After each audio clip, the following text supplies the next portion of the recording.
Hey everyone, and welcome back to The Explainer. I am absolutely thrilled to have you here today because we are mapping out a truly fascinating and, honestly, kind of terrifying journey. We're looking at a completely invisible threat that has baffled scientists for decades. Today, we are tracing the incredible history of the Hantavirus. We're going to track its story from a very modern medical mystery that played out on the high seas all the way back to the muddy trenches of the Korean War. We've got a brilliant overview lined up to break down exactly what this virus is, how it operates, and what you actually need to know to stay safe. So, get comfortable and let's get right into it. First up, Section 1, a modern cruise ship outbreak, the MV Hantavirus incident. Okay, let's dive into this. In May of 2026, the world witnessed one of the most unusual and alarming viral outbreaks in recent memory. Just picture this. A luxury expedition cruise ship, the MV Hantavirus, is on a voyage connected to South America. Everything is going fine until, suddenly, multiple passengers begin developing really severe respiratory illnesses. And this definitely wasn't your standard winter bug. This was the Andes strain of Hantavirus. Multiple deaths were reported. It literally became an immediate international incident, triggering emergency monitoring and strict quarantine procedures from countries all over the globe, including the US, the UK, Spain, France, and the Netherlands. Now, naturally, this brings us to a massive, glaring question. How does a rare rodent-borne virus manage to hijack a luxury cruise? I mean, Hantavirus is typically spread by rats and mice out in rural or wilderness settings, right? So how does it end up causing a multinational emergency on a high-end passenger ship? Well, to figure out how this happened, and to go from mystery to mastery on this topic, we actually need to step back in time. And that takes us to Section 2, History from the Korean War, Tracing the Origins. You see, the very first major known outbreak of this pathogen actually didn't happen in the Americas at all. It happened in the early 1950s during the Korean War. Thousands of United Nations soldiers suddenly developed this mysterious, severe fever that came with some really serious kidney complications. For decades, it was just this phantom illness. Nobody knew what was causing it. It wasn't until 1978 that scientists finally managed to officially isolate the virus. Then, moving forward to 1993, a completely unexpected and deadly outbreak struck the United States in the Four Corners region, right where Arizona, New Mexico, Colorado, and Utah meet. And finally, that timeline brings us right up to the 2026 MV Hantavirus outbreak we were just talking about. Even the name itself tells a story. Hantavirus gets its name directly from the Hantan River in Korea. After that mysterious 1950s outbreak among the soldiers, scientists eventually tracked down the culprit. The virus was hiding out in the local rodents living right there along the riverbanks. But what about that 1993 outbreak in the US? Well, scientists discovered a brand new variation of the disease there called Hantavirus pulmonary syndrome, or HPS, and they linked it directly to the deer mouse. This was a huge deal because it proved that entirely different rodent species carried different strains of this virus all over the globe, from North and South America to Europe and Asia. So how does it jump from mice to us? Let's move to Section 3. How the virus actually spreads, the science of transmission. And this brilliantly illustrates why we call it an invisible threat. Humans usually don't get infected by being bitten by a rodent, though to be fair, the WHO notes that can happen in really rare cases.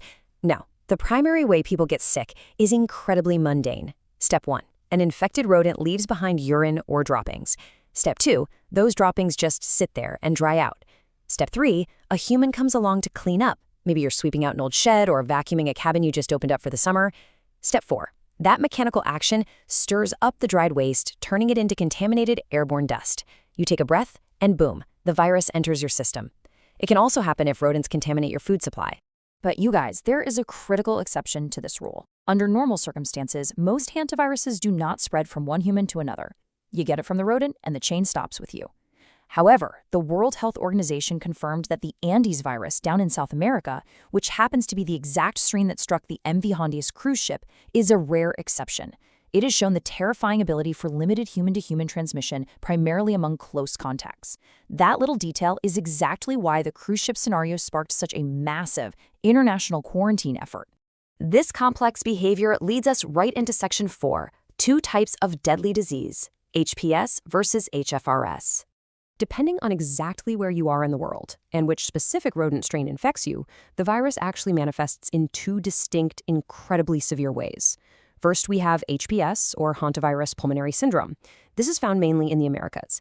It ruthlessly attacks the lungs, causing them to rapidly fill up with fluid, alongside a high fever, heavy muscle pain, and vomiting.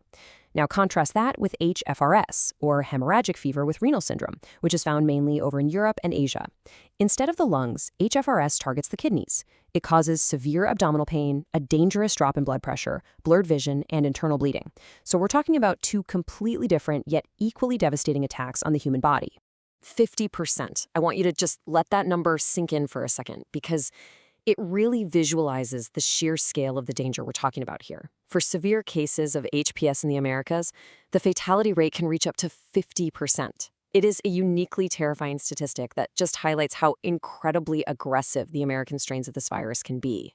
Let's contextualize that number with a broader global look. The World Health Organization estimates that between 10,000 and over 100,000 hantavirus infections happen worldwide every single year. Regions in Asia, like China and Korea, report a lot of cases annually. Northern and Central Europe also see regular outbreaks. But the difference in fatality rates is dramatic. In Asia and Europe, the death rates vary depending on the strain, but they generally land between less than 1% up to 15%.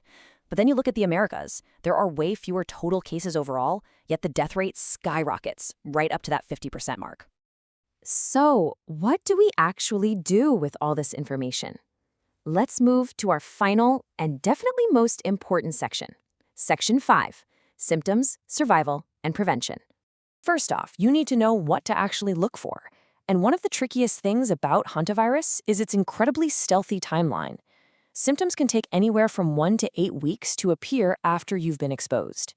When they do finally start, the early symptoms basically mimic a really bad flu. Fever, chills, heavy body aches, nausea, fatigue, maybe a headache. But things can escalate very, very rapidly into severe difficulty breathing, shock, or full-on lung and kidney failure. So the crucial point is that preventing the infection in the first place is absolutely paramount. Both the WHO and CDC strongly focus on rodent control. If you ever find rodent droppings in an attic or a cabin, absolutely do not sweep them while they're dry and do not vacuum the area. No way. Instead, you must spray the area heavily with a liquid disinfectant first. Wear a mask, wear gloves, and use wet cleaning methods to ensure absolutely zero dust gets up into the air. Furthermore, keep your home safe by sealing up holes and cracks, store your food in tightly sealed containers, and if you're camping outdoors, never sleep near a wild rodent nest, and just avoid touching wild rodents entirely.